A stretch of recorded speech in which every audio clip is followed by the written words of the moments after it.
Hey guys, number one Marmaduke fan here with another manga versus Western comic review. We're primarily going to focus on Pokemon Adventures Volume 6, though, and then a quick look at Superman 26. Right, Michael Bendis. We'll get to that. All right, so the overarching theme of the Pokemon Adventures reviews is this is a really good series.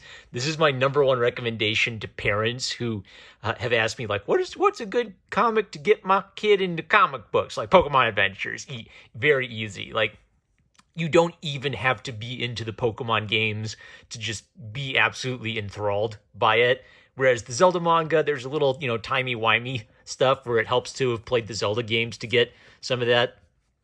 The other really brilliant thing about Pokemon Adventures from a writing perspective is how much creative stuff they do while working with basically just like a few sentences of material for from the games for inspiration. Like there'll be one little throwaway line, they'll seize on that line, and they'll come up with a whole backstory to explain it. Just artistically and writing wise, it's great stuff. So I'll show you some examples as we flip through it. So last time, 3 of the evil gym leaders showed up. It seemed like there was going to be a face-off, but dramatic twist, the evil gym leaders have kind of had a turn of heart. They want to help Blue and Blaine fight the evil Elite Four because they see the Elite Four as a competitor to their return to power, which is neat. It's a neat little twisteroo, seeing some bad guys from previous volumes working on the other side, but for their own ulterior motives. So Fime is doing things with the supporting cast from the Pokemon game to actually make them interesting and give them a few like layers of dimension in the story. So second thing is really good fight sequences where in the Pokemon games, it's just like a couple static little pictures, like really crude pixel art. And you're basically imagining what all of this, spectacular battle could be in your head. So in the comic, they actually have to translate it into exciting fight choreography. One of the neat things they do is, just sort of creative stuff, like what if Hitmonlee can have, stretchy legs, cool stuff like that. And actual, strategy, Red tries to go for the knees.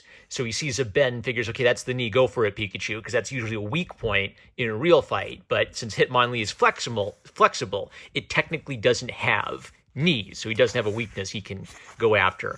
Also, three-dimensionality. So if you just play RPGs or fighting games, you might think of fight scenes in kind of like a two-dimensional style of like punch, counter punch. But in real life, we live in a 3D world. So that means there are things you can do in 3 dimensions that don't make sense in like a 2D platformer. So one of the recurring themes in the Pokemon manga is it's not just the Pokemon who matter. The trainers and their skills also matter. So they get this bright idea that Bruno has these Pokeball nunchucks.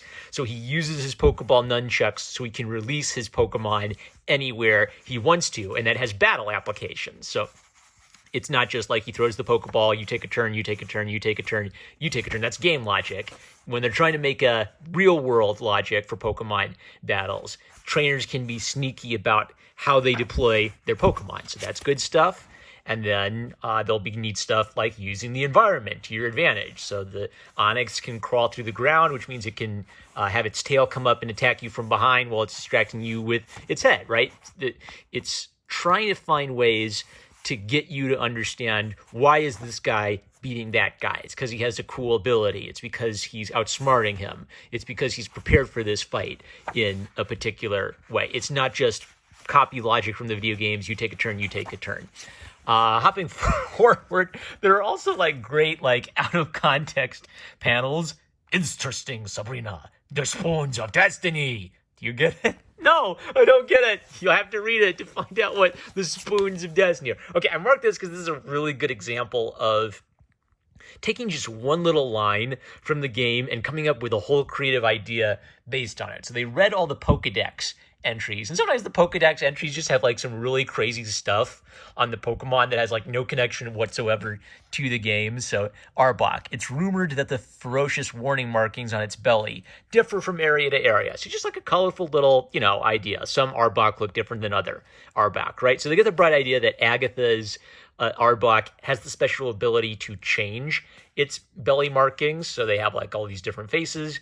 for it, and then that these different belly markings represent different powers. So she basically has like a flexible super Pokemon that can alter its fighting strategy. And Coco also has a specially trained Arbok, and his specially trained Arbok has the power to regenerate when it's critically injured. So if you ever saw that famous panel floating around the internet of an Arbok cut in half, that's actually Koga's Arbok, but it's okay, kids. He got cut in half, but he's okay because he can regenerate like a worm. So just goofy stuff like that adds a like extra dimension to it. Like it's the same Pokemon fighting itself, which is pretty boring, but you mix in those creative abilities, suddenly it's an entirely different situation. Again, so one tiny little line from the game is if you fight Agatha, she talks about how Oak was once a handsome young fighter, right? So you get the impression that when they were young, like Agatha had a thing for Oak and he spurned her heart. So out of that, they come up with an entire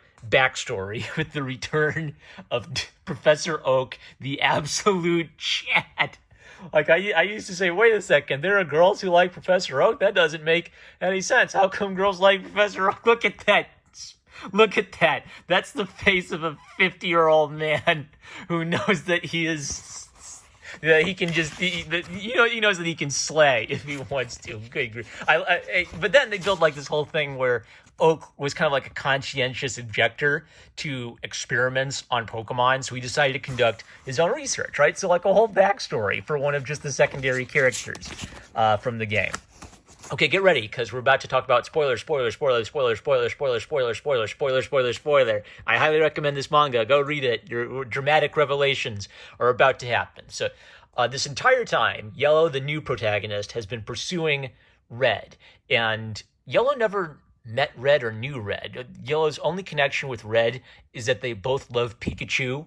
And here's this great thing where Yellow can see Red, but Red can't see Yellow, and they're just separated by this thin little barrier. We're so close to the protagonist getting his heart's desire and what he's been fighting for this whole time, and there's just something keeping them apart. And then, spoiler, Yellow's hat falls off and he's not a boy at all, it's a girl! Oh my god! So great. One of the neat things about this is Yellow's primary character trait was that she was extremely compassionate to Pokemon. So the impression you got of Yellow was that he was this sort of sunny little boy, very genteel, very nurturing towards Pokemon. And then when you get the dramatic revelation, it's like, oh, that makes sense. So of course she's a girl. Of course she is. She's a wonderful feminine character. That's just great. I love it. All right. So Pokemon Adventures, in addition to being a great kids comic, it's also an excellent example of how to adapt something even as bare bones as the early Pokemon games into this really expansive world. And then look, like Pokemon Gold and Silver were coming out just as they were getting ready to wrap up the Red, Blue, and Yellow adaptation. What great timing. This would have been so cool to read as those games were coming out. All right, taking a peek at Superman, Pooperman 26. Brian Michael Bendis, the last Brian Michael Bendis Superman comic I reviewed, I said, it isn't as bad as some of the memes with Brian Michael Bendis dialogue. So his shtick is that he likes verbose dialogue, and I think Brian Michael Bendis likes TV dialogue. So it's almost like he's imagining in his head writing an episode of Lois and Clark, The New Adventures of Superman, and it doesn't exactly work in terms of a comic rhythm. He also kind of has the opposite problem of George Lucas. So if George Lucas's dialogue writing style is the character says exactly how they're feeling, I am outraged at the Jedi Council, then Bendis has sort of like these long meandering scenes that have a point, but it takes him a long time to get to the point. So after like a dramatic revelation that Superman's going to fight an alien, we flash back to Clark Kent having a heart-to-heart with Lois Lane. And the whole buildup of this is that Superman is kind of stressed. He has lost his secret identity, so he basically is having to cope with this new normal where everybody knows that Superman is Clark Kent and vice versa.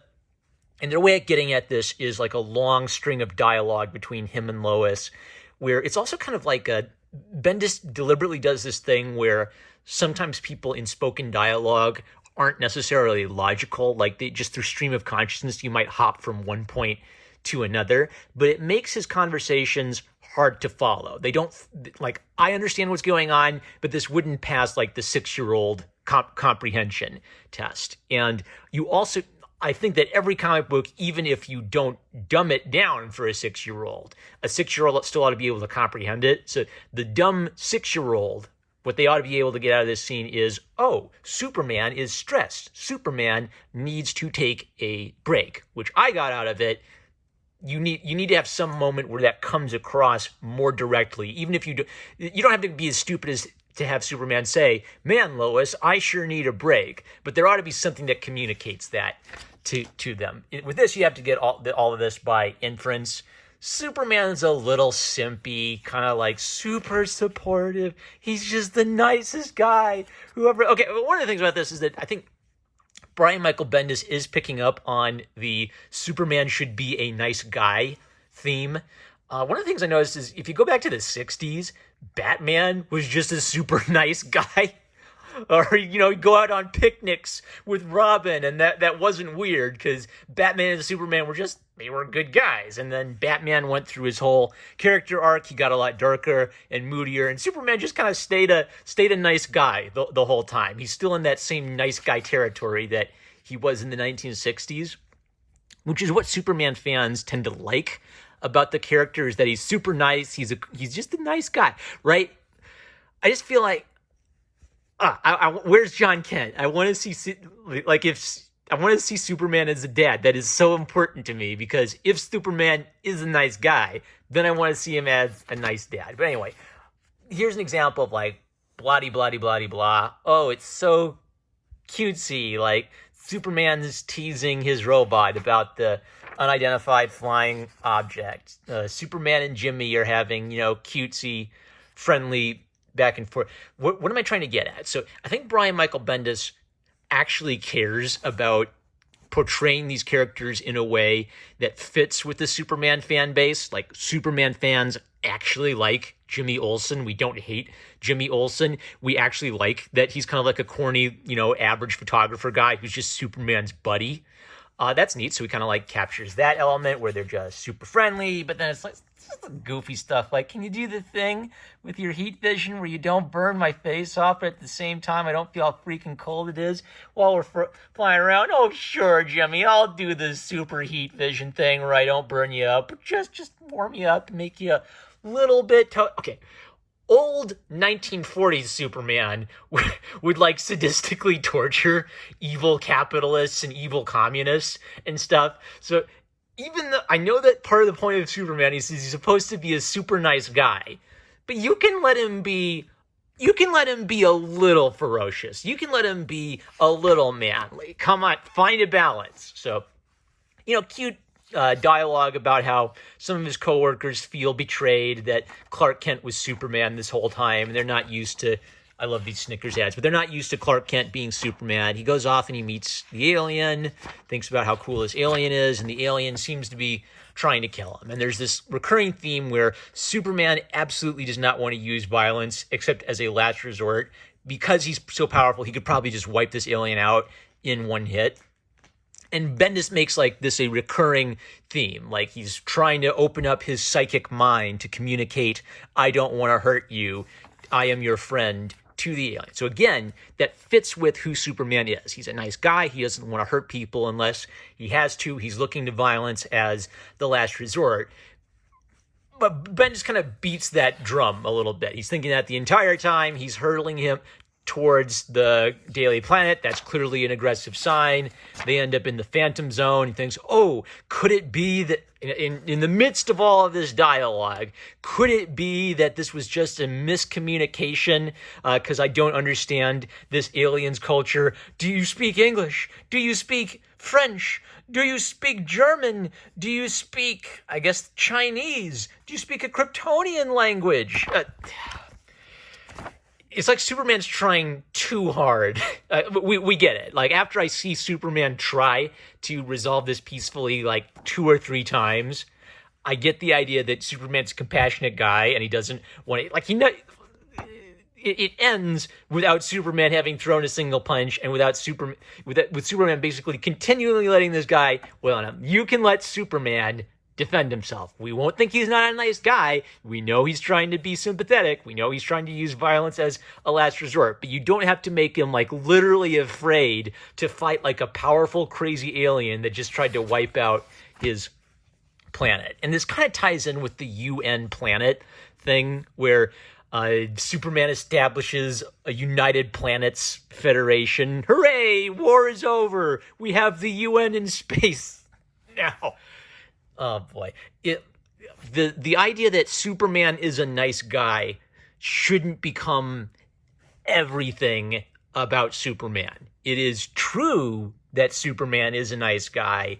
You are allowed to let Superman be a little feisty and emphasize the man part in Superman in some of these stories. I just feel like Bendis is doing his like TV drama dialogue thing. I got it in a Walmart book. I wouldn't pay $4.99 for it, but if you bundle it with some Walmart comics, I'm not going to rip it. I'm giving this one away. All right, so my actual recommendation is for Pokemon Adventures. I'm #1 Marmaduke fan. I love you guys. Catch you later.